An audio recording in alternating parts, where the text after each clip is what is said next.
नमस्कार बच्चों। आज हम साइंस का chapter sorting materials into groups start कर रहे हैं। आज के इस वीडियो में हम डिस्कस करेंगे मटेरियल्स को ग्रुप करने की जरूरत क्या है, डिफरेंट ऑब्जेक्ट्स सेम और अलग अलग तरह के मटेरियल्स के बने होते हैं उसके ऊपर डिस्कशन होगा। मटेरियल्स की डिफरेंट प्रॉपर्टीज क्या क्या हैं, for example their appearance, solubility, transparency, इन सब के बारे में डिस्कशन करेंगे। And at the end of the video, we will discuss frequently asked questions. So let us start. Now, why do we need to group materials? Materials को group करने की जरूरत क्या है? We group materials for our convenience. हम अपनी easiness के लिए, अपने आराम के हिसाब से, अपनी सुविधा के हिसाब से materials को group करते हैं। जैसे आपने देखा होगा, आपकी मम्मी ने किचन में जो भी सामान वो यूज करती हैं उसे एक साथ रखा होगा। फॉर एग्जाम्पल जितनी भी स्पाइसेस हैं मम्मी एक साथ उसे मसालेदानी में रखती हैं। इसी तरह से जहाँ पे पल्सेस, राइस, इन सब चीज़ों को स्टोर करना है वो भी उनका एक कॉमन प्लेस होता है। आपके घर में जितने भी यूटेंसिल्स होते हैं मम्मी उन्हें प्रॉपरली रैक में असेंबल करती हैं। तो it depends on our convenience. Same way आपकी यूनिफॉर्म, आपकी ड्रेसेस मम्मी अलमीरा में स्टोर करती हैं, वहाँ किचन का सामान नहीं रखती हैं। तो हम लोग मटेरियल्स को इसलिए ग्रुप करते हैं ताकि हमें उन्हें ढूंढना आसान हो, हम आसानी से सुविधा के साथ उन्हें इस्तेमाल कर सकें। इसके अलावा मटेरियल्स को ग्रुप करने से हम उनकी प्रॉपर्टीज को सही से स्टडी कर सकते हैं, उनकी प्रॉपर्टीज में क्या पैटर्न है उसे भी स्टडी कर सकते हैं। That's why we need to group materials. Now different types of objects are made from different material. हमारे चारों तरफ बहुत सारे ऑब्जेक्ट्स हैं। फॉर एग्जाम्पल जैसे कि हम मान लेते हैं कि हमारे पास एक टॉय है, तो ये टॉय ग्लास का भी हो सकता है, आपका कोई और टॉय मेटल का बना हुआ हो सकता है, आपका कोई और टॉय हो सकता है प्लास्टिक का बना हो लेकिन उसमें जो मोटर लगी हो वो मेटल की हो, या फिर आपके पास वुडन टॉयज भी हों। तो इस तरह से हमारे चारों तरफ के ऑब्जेक्ट एक या एक से ज्यादा तरह के मटेरियल्स के बने हुए हो सकते हैं। लेकिन किस तरह के मटेरियल से हमें उस ऑब्जेक्ट को बनाना है ये डिपेंड करता है कि उस ऑब्जेक्ट को हम किस पर्पस के लिए यूज करना चाहते हैं। जैसे मान लीजिए आप पानी पीने के लिए टम्बलर का इस्तेमाल कर रहे हैं, ग्लास का इस्तेमाल कर रहे हैं, तो आप कभी भी ना चाहेंगे कि आपका जो ये ग्लास है ये क्लॉथ पीस का बना हुआ हो। इसका रीजन क्या है? क्योंकि क्लॉथ की प्रॉपर्टी ये है कि वो पोरस होता है और उसके पोर्स के थ्रू वाटर लीक हो जाएगा। तो ऐसे में आप ग्लास को जिस पर्पस के लिए इस्तेमाल करना चाहते हैं वो पर्पस आपका फुलफिल नहीं हो पाएगा। दैट मीन्स ग्लास आपको किसी ऐसे मटेरियल का बनाना पड़ेगा जिसका पोरस नेचर ना हो। फॉर एग्जाम्पल आप किसी मेटल का बना सकते हैं, जैसे कि स्टेनलेस स्टील का या फिर सिल्वर का या फिर ग्लास का। किस तरह के मटेरियल का वो ऑब्जेक्ट बना होगा वो डिपेंड करेगा कि हम उसे किस पर्पस के लिए यूज कर रहे हैं। आपकी बुक में ये टेबल गिवन है जिसमें आपको बताया गया है मटेरियल का नाम और उस मटेरियल से कौन कौन से ऑब्जेक्ट आप अपनी सराउंडिंग में देख सकते हैं, आपको उनका नाम लिखना है।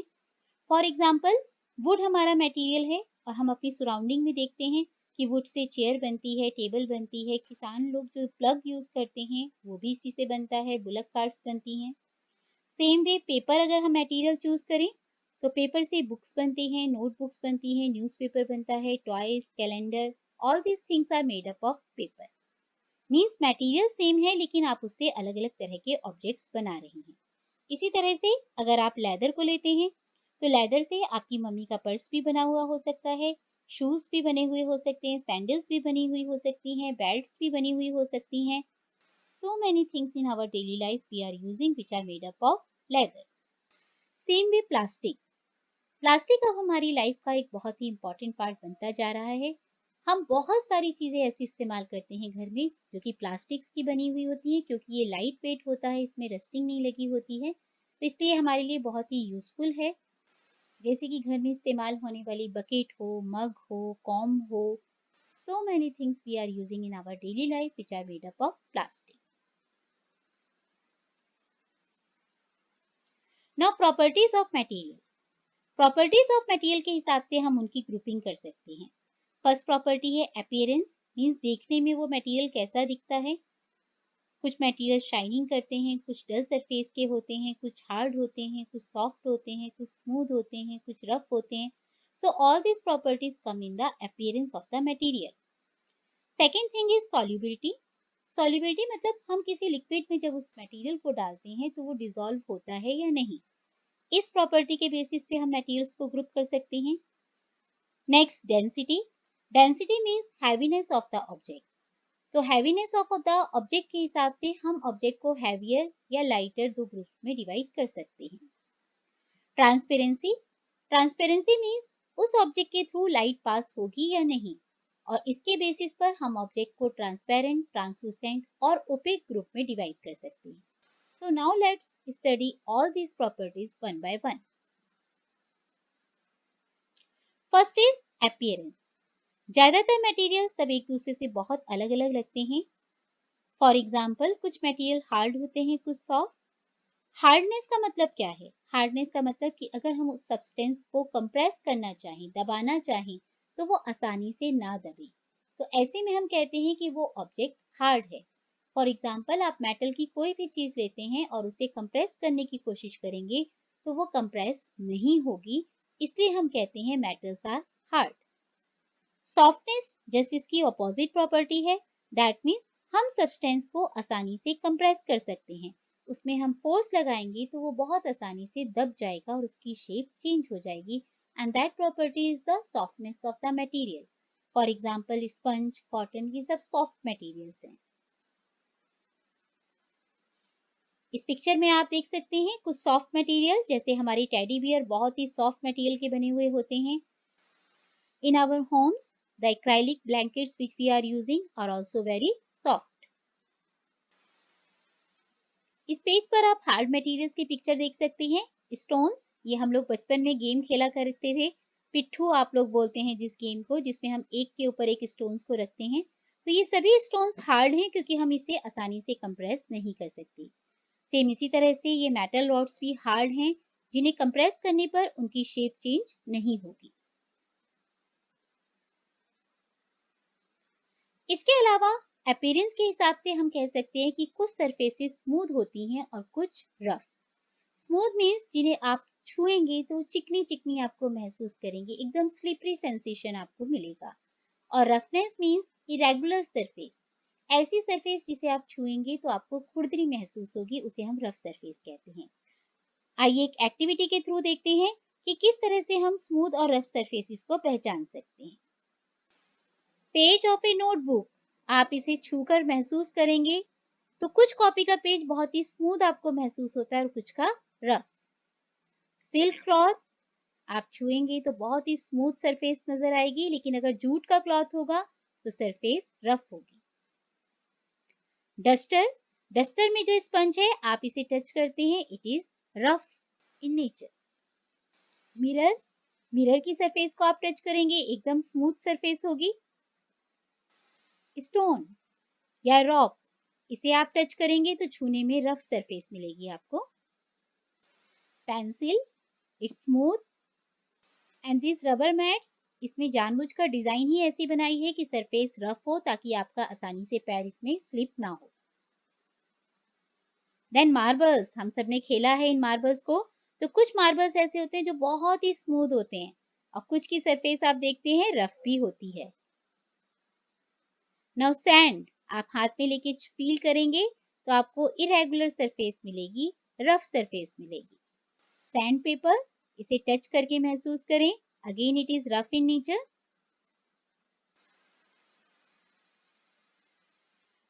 जिस तरह से लास्ट एक्टिविटी में हमने देखा कि स्मूथ और रफ सरफेस को हम बाय टच पहचान सकते हैं.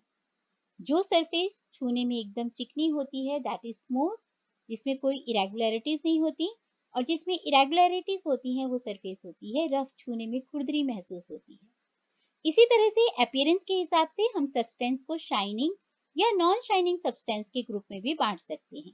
तो आपके सराउंडिंग में जितने भी मटेरियल्स हैं आप उन्हें ऑब्जर्व करें, जैसे कि paper, cardboard, would, copper, aluminium, chalk, जितनी भी चीजें आपको अपने चारों तरफ नजर आ रही हैं उन्हें देखें. अगर आपको उनमें शाइनिंग नजर आ रही है तो that means they are shiny substance, और नॉन शाइनी जितने भी हैं उन्हें आप एक अलग से ग्रुप में रखें. ज़्यादातर ऑब्जेक्ट्स आप ऑब्जर्व करेंगे जिनमें शाइनिंग है वो किसके बने हुए हैं, मेटल्स के। जैसे किचन में आप जाएँगे तो आपको अपनी घर में जो भी मम्मी यूटेंसिल्स इस्तेमाल कर रही हैं, मैक्सिमम यूटेंसिल्स आपको स्टील के नज़र आएँगे और उसमें आपको शाइनिंग नज़र आएगी। सेम इसी तरह से कुकिंग यूटेंसिल्स, जैसे कि मम्मी फ्राइंग पैन का इस्तेमाल कर रही हैं या कुकर का इस्तेमाल कर रही हैं जो कि एल्युमिनियम का बना हुआ है, उसमें भी आप देखेंगे शाइनिंग है। मम्मी जो गोल्ड ऑर्नामेंट्स पहन रही हैं, उनमें भी शाइनिंग है। दैट मीन्स जब आप ग्रुप बनाएंगे शाइनिंग मटेरियल्स का, तो आप देखेंगे उसमें से ज़्यादातर मटेरियल्स जो हैं वो मेटल के बने हुए हैं, because metals have their on shining, जिसे हम कहते हैं lustrous property of metal. Lustre means metals में अपनी खुद की शाइनिंग होती है। लेकिन समय के साथ साथ मेटल्स की शाइनिंग खत्म हो जाती है और वो डल नजर आने लगती हैं। क्यों? क्योंकि मेटल्स रिएक्टिव होती हैं और वो एयर और मॉइस्चर के साथ जब रिएक्शन करती हैं तो उनकी सरफेस खराब हो जाती है। जैसे मम्मी की आपने कभी पायल देखी हो, तो जब नई पायल आती है बहुत शाइनिंग करती है, लेकिन मम्मी उसे थोड़े दिन यूज करती हैं, 1 महीने 2 महीने, तो धीरे धीरे उसकी शाइनिंग खत्म हो जाती है, क्योंकि सिल्वर एक रिएक्टिव मेटल है और समय के साथ साथ एयर और मॉइस्चर की वजह से उसकी सरफेस डल हो जाती है। तो ये देखिए, इसी पिक्चर को हम दोबारा शेयर कर रहे हैं। स्टोन्स को आप ऑब्जर्व करेंगे तो इनमें शाइनिंग नहीं है, जबकि मेटल रॉड्स में एक डिफरेंट तरह का लस्टर आपको नजर आ रहा है, शाइनिंग आपको नजर आ रही है।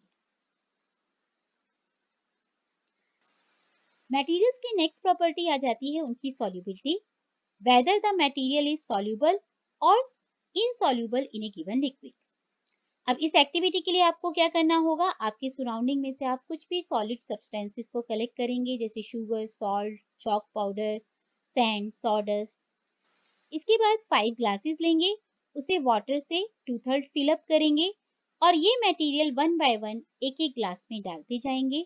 डालने के बाद इन्हें अच्छी तरह से मिक्स करेंगे और फिर कुछ मिनटों के बाद आप ऑब्जर्व करेंगे कि जो सब्सटेंस आपने वाटर में ऐड किया था वो अब आपको नजर आ रहा है या नहीं।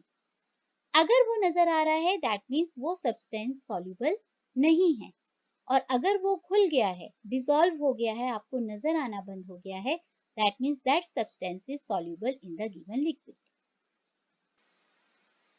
आइए एक एक्टिविटी के थ्रू देखते हैं कि किस तरह से हम सॉल्युबल और इनसॉल्युबल सब्सटेंसेस को सेपरेट कर सकते हैं।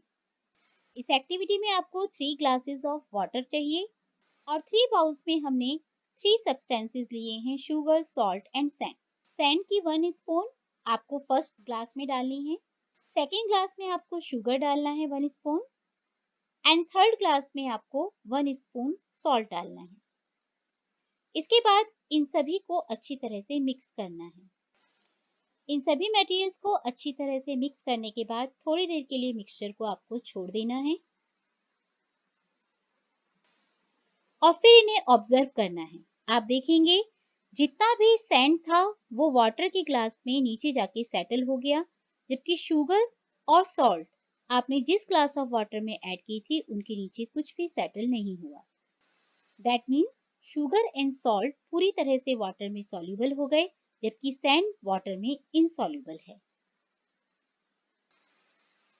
सॉल्युबिलिटी किसी भी सब्सटेंस की वो प्रॉपर्टी जिसकी वजह से वो एक गिवन लिक्विड में पूरी तरह से डिसॉल्व हो जाता है, उसे हम कहते हैं सॉल्युबिलिटी। सॉल्युबल वो सब्सटेंस होते हैं जो पूरी तरह से डिसॉल्व हो जाते हैं लिक्विड में। For example salt and sugar को जब आपने वाटर में डाला तो पूरी तरह से डिसॉल्व हो गए। एंड इनसॉल्युबल मीन्स वो सब्सटेंसेस जिन्हें आपने लिक्विड में डाला तो ना तो वो मिक्स हुए और ना ही उसमें डिसॉल्व हुए, दे simply settle down at the bottom. For example mixing of sand in water. ये सॉल्युबल मटेरियल की पिक्चर्स आपको शो की गई हैं, शुगर एंड सॉल्ट। ये इनसॉल्युबल मटेरियल्स की पिक्चर शो की गई हैं। फॉर एग्जांपल सैंड को जब आपने वाटर में मिक्स करने की कोशिश की तो थोड़ी देर बाद आप देखेंगे कि सारी की सारी सैंड नीचे सेटल डाउन हो गई। सेम इसी तरह से अगर आप ऑयल को वाटर में मिक्स करने की कोशिश करेंगे तो यू विल ऑब्जर्व ऑयल ऊपर आने लगेगा और वाटर नीचे रह जाएगा। ये दोनों कभी भी आपस में मिक्स नहीं होंगे। That means sand and oil are insoluble in water. इस पिक्चर में आप कुछ मटेरियल्स देख रहे हैं। इन मटेरियल्स को आप अपने घर में खुद वाटर में डिसॉल्व करके देखेंगे whether they are soluble in water और नॉट सॉल्युबल। अब वाटर में हम सॉल्युबिलिटी के हिसाब से कुछ लिक्विड्स को भी देखेंगे। कुछ लिक्विड्स ऐसे होते हैं जो वाटर में पूरी तरह से सॉल्युबल हो जाते हैं, जबकि कुछ लिक्विड्स वाटर में डिसॉल्व नहीं होते और एक सेपरेट लेयर बना देते हैं, जैसा कि अभी हमने इससे पहले वाली स्लाइड में देखा, ऑयल। तो हम लोग डेली लाइफ में जिन लिक्विड्स को यूज कर रहे हैं, चेक करते हैं उनमें से कुछ लिक्विड्स को। लेमन जूस, अगर आप उसे वाटर में डालेंगे तो पूरी तरह से मिक्स हो जाएगा। विनेगर आपके घरों में इस्तेमाल होता है, मम्मी अचार डालने में इस्तेमाल करती हैं, या नूडल्स बनते हैं तब उसमें मम्मी इस्तेमाल करती हैं। तो विनेगर को भी अगर आप वाटर में डिसॉल्व करेंगे, ये पूरी तरह से मिक्स हो जाएगा। जबकि mustard oil, coconut oil, kerosene oil, आप इनमें से किसी भी तरह के ऑयल को अगर वाटर में मिक्स करने की कोशिश करेंगे, they will not mix with water. That means ये लिक्विड्स वाटर में डिसॉल्व नहीं होते। Next property of the material is density. Density की प्रॉपर डेफिनेशन होती है मास पर यूनिट वॉल्यूम, लेकिन अभी हम 6 क्लास के हिसाब से एक सिंपल सी डेफिनेशन याद रखेंगे कि जो ऑब्जेक्ट्स हमें हैवी महसूस होते हैं उन सब की डेंसिटी हाई होती है, और जब हम उन्हें हाथ में लेते हैं अगर वो हमें हल्के महसूस हो रहे हैं, that means they are of low density. तो इस पिक्चर में जैसे कि देखिए, आप स्टोन अगर हाथ में लेंगे आपको हैवी महसूस होगा, और स्पंज का कोई टुकड़ा लेंगे तो वो आपको लाइट वेट महसूस होगा। दैट मीन्स स्टोन की डेंसिटी हाई है और स्पंज की डेंसिटी लो है। इसके बाद अगर हम इन ऑब्जेक्ट्स को वाटर में डालेंगे तो क्या होगा? तो जितने भी ऑब्जेक्ट्स की डेंसिटी वाटर से ज्यादा होती है वो वाटर में सिंक कर जाते हैं। सिंक करना मतलब वाटर के नीचे चले जाएंगे, उसकी बॉटम में रुक जाएंगे। जबकि अगर किसी भी ऑब्जेक्ट की डेंसिटी पानी से कम है तो वो पानी की सरफेस के ऊपर ही तैरता रहेगा। अगर आप इस स्टोन को बकेट ऑफ वाटर में डालेंगे तो आप देखेंगे कि स्टोन पानी को क्रॉस करता हुआ नीचे जाके बॉटम पे सेटल हो गया। जबकि अगर आप स्पंज पीस को डालेंगे तो आप देखेंगे वो स्पंज पानी के ऊपर की सरफेस पर ही फ्लोट करता रहेगा। आइए एक एक्टिविटी के थ्रू देखते हैं कि कौन कौन से मटेरियल वाटर में फ्लोट करते हैं और कौन से वाटर में सिंक करते हैं। इस एक्टिविटी के लिए आपको simply a bucket of water चाहिए, या फिर आप किसी बाउल में भी पानी भर सकते हैं, और जो भी मटेरियल आपके सराउंडिंग में है उन्हें वन बाय वन आप वाटर में डालते जाएंगे और ऑब्जर्व करेंगे whether they are moving downwards और they are floating on the upper surface of the water. ये एक बाउल ऑफ वाटर लिया, ये छोटे छोटे खिलौने आप लोगों के, ये सारी चीजों को वन बाय वन पानी में डालना है, और देखिए कुछ चीजें बॉटम में पहुंच गई और कुछ ऊपर ही फ्लोट कर रही। जो बॉटम में चली गई वो सिंक हो गई, और जो ऊपर है वो फ्लोट कर रही है। Next property of the material is transparency. Transparency मतलब अगर हम उस मटेरियल के आर पार देखेंगे तो क्या हमें क्लियरली नजर आएगा या नहीं। तो इस एक्टिविटी के लिए भी आपको अपनी सराउंडिंग में जो भी मटेरियल्स मिलते हैं उन्हें आपको लेना है और उनके आर पार कुछ दूरी पर देखने की कोशिश करनी है।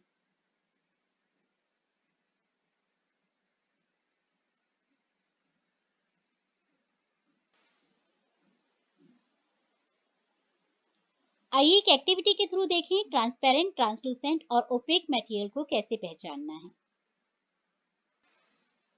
इस एक्टिविटी में आपको उस ऑब्जेक्ट को लेना है और टॉर्च की लाइट उसके आसपास पहुंचानी है। जैसे एक ग्लास शीट ली है, ये ट्रांसपेरेंट है, जैसे ही आप इस पे लाइट पास करेंगे आप देखेंगे लाइट दूसरी साइड पर भी नजर आ रही है। That means transparent object allow the light to pass through them. इसके बाद नेक्स्ट मटेरियल लेना है, उससे भी लाइट पास करनी है। अगर वो ओपेक होगा तो दूसरी साइड पर आपको लाइट नजर नहीं आएगी, बल्कि आपको उस ऑब्जेक्ट की शेडो नजर आएगी। तो ओपेक ऑब्जेक्ट जैसे कि एग्जांपल वुड है, they do not allow light to pass through them, और इसलिए हमें दूसरी साइड पर कुछ भी नजर नहीं आएगा। थर्ड टाइप के ऑब्जेक्ट्स होते हैं ट्रांसलूसेंट ऑब्जेक्ट। अगर आप इन ऑब्जेक्ट्स के थ्रू लाइट पास करेंगे तो आप देखेंगे दूसरी साइड पर लाइट आ तो रही है लेकिन हल्की हल्की सी आ रही है। तो इस तरह के ऑब्जेक्ट्स को हम कहते हैं translucent object. That means objects that allow only some light to pass through them. For example frosted glass, जिसे हम अपनी विंडोज में लगाते हैं ताकि हमें बाहर की चीजें नजर तो आए लेकिन बहुत ज्यादा क्लियरली नहीं।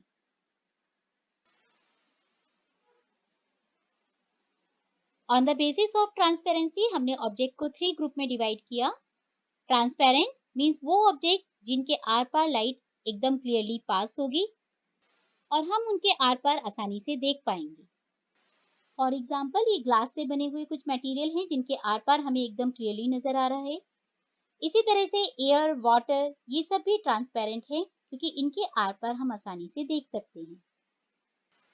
ये एक फिश है जिसे हमने एक बाउल में रखा है जो कि कांच की बनी हुई है, तो इस ग्लास के थ्रू भी हमें फिश दिख रही है और ये जो वाटर है इसके थ्रू भी हमें फिश दिख रही है। That means glass and water both are transparent. Next category में आ जाते हैं ट्रांसलूसेंट ऑब्जेक्ट। मीन्स वो ऑब्जेक्ट जिनके थ्रू लाइट जाती तो है लेकिन थोड़ी थोड़ी। For example butter paper, plastic scale या फिर हमारे विंडोज में लगने वाले फ्रॉस्टेड ग्लास। फ्रॉस्टेड ग्लास में आपको दिख तो रहा है ऑब्जेक्ट, लग रहा है कि एक बच्चा खड़ा हुआ है लेकिन वो बच्चा कैसा है दिखने में वो आपको क्लियरली विजिबल नहीं है। इस पिक्चर में आप डिफरेंस देख सकते हैं ट्रांसपेरेंट और ट्रांसलूसेंट में। दोनों ही ग्लासेस में एक टॉय को डाला गया है। ट्रांसपेरेंट में आपको वो टॉय एकदम क्लियरली नजर आ रहा है, जबकि ट्रांसलूसेंट ग्लास में आपको टॉय का कलर महसूस तो हो रहा है लेकिन वो टॉय दिखने में कैसा है आपको प्रॉपर्ली विजिबल नहीं है। So translucent means those objects which allow light only partially to pass through them. Next category is opaque object, means वो ऑब्जेक्ट जिनके आर पार लाइट बिल्कुल नहीं जाती है और क्योंकि ये लाइट का रास्ता रोक लेते हैं इसलिए इनके दूसरी साइड पे हमें इनकी शेडो नजर आती है। फॉर एग्जाम्पल अपने घर की दीवारें हम ओपेक मटेरियल्स की बनाते हैं ताकि बाहर के लोगों को हमारे घर के अंदर होने वाली हर एक एक्टिविटी नजर ना आ पाए। इसी तरह से हमारे डोर्स, विंडोज ज्यादातर वुडन बनाई जाती हैं because all these are opaque materials और हम अपनी प्राइवेसी को मेंटेन कर पाते हैं। Transparent, translucent and opaque objects में क्या डिफरेंस है इसे आप बहुत आसानी से पिक्चर के थ्रू समझ सकते हैं। इस विंडो के बाहर ये पूरा कंप्लीट जिराफ है। विंडो का फर्स्ट पार्ट ट्रांसपेरेंट ग्लास से बनाया है जिसमें कि आप बहुत क्लियरली देख सकते हैं जिराफ का माउथ पार्ट, पीछे की grass. Second part translucent material से बनाया गया है, तो आपको विजिबल तो है सारी चीजें लेकिन बहुत क्लियरली आप नहीं बता पा रहे हैं कि ये ग्रास कैसा है या जिराफ की बॉडी में डिजाइन कैसी है। जबकि थर्ड पार्ट बनाया गया है ओपेक मटेरियल से और आप देख सकते हैं जिराफ की बॉडी का सबसे आखिरी पार्ट आपको बिल्कुल भी विजिबल नहीं। सो ट्रांसपेरेंट ऑब्जेक्ट के थ्रू हम बिल्कुल क्लियरली देख सकते हैं, ट्रांसलूसेंट से हम थोड़ा थोड़ा क्लियरली देख सकते हैं, जबकि ओपेक के आर पार हम बिल्कुल नहीं देख सकते। At the end of the video, let us discuss some frequently asked questions. First question, name 5 objects which can be made from wood. इस आंसर में आप वुड से बनने वाले किन्हीं 5 ऑब्जेक्ट्स का नाम लिख सकते हैं। Second question, select those object from the following which shine. इसमें से जो जो ऑब्जेक्ट शाइनिंग कर रहे हैं उन्हें आप एक अलग ग्रुप में रखेंगे और नॉन शाइनिंग को अलग से। Third, find the odd one out. Odd one out means जो ग्रुप में मैच नहीं कर रहा है उसे हमें अलग निकालना है। First part, chair, bat, table, baby, cupboard. अगर आप देखें इस ग्रुप में सारी चीजें वुड की बनी हुई हैं सिवाय बेबी की, so odd one out is your baby. Second, rose, jasmine, boat, marigold, lotus. Boat के अलावा बाकी के सारे मटेरियल्स फ्लावर्स हैं, सिर्फ बोट ही ऐसी है जो वुड की बनी हुई है, तो आपका ऑड वन आउट में आ जाएगा boat. Aluminium, iron, copper, silver, sand. इस ग्रुप में एल्युमिनियम, आयरन, कॉपर, सिल्वर ये सब मेटल्स हैं, जबकि सैंड मेटल नहीं है, तो sand is the odd one out. Sugar, salt, sand, copper sulphate. Sand के अलावा बाकी जितने भी मटेरियल्स हैं वो वाटर में सॉल्युबल है। शुगर भी वाटर में सॉल्युबल है, सॉल्ट भी और कॉपर सल्फेट भी, तो सिर्फ सैंड इनसॉल्युबल इन वाटर है। Next question, list all the items known to you that float on water. आपने इसके लिए एक्टिविटी भी देखी थी, आप घर में भी कर सकते हैं। एक बकेट पानी की भर के रखेंगे और आपके आसपास जो भी आपके खिलौने या सामान आप इस्तेमाल कर रहे हैं उन्हें वन बाय वन वाटर में डिप करेंगे। जो मटेरियल ऊपर रह जाएंगे वो फ्लोट कर रहे हैं तो आप उसकी लिस्ट बना सकते हैं, और जो सिंक कर जाएंगे उसकी आप सेपरेट लिस्ट बना सकते हैं। सेकेंड पार्ट में उन्होंने कहा है check whether they float on oil और केरोसिन, क्या ऑयल और केरोसिन पे भी वो मटेरियल फ्लोट करेंगे या नहीं, तो इसे आप चेक करेंगे। आप ऑब्जर्व करेंगे कि जो भी मटेरियल वाटर में फ्लोट कर रहा है वो ऑयल पे भी फ्लोट करे। Next question, state whether the statement given below are true और फॉल्स। आपको बताना है ये स्टेटमेंट सही है या गलत। स्टोन ट्रांसपेरेंट है जबकि glass opaque, this is wrong. Stone opaque है और glass transparent. Next, a notebook has lustre while eraser does not, तो ये ट्रू है। Next, chalk dissolves in water, ये फॉल्स है, चॉक वाटर में इनसॉल्युबल है। आज के वीडियो में इतना ही। आपको ये वीडियो अच्छा लगा हो तो इसे लाइक करें, सब्सक्राइब करें एंड शेयर करें। Thank you.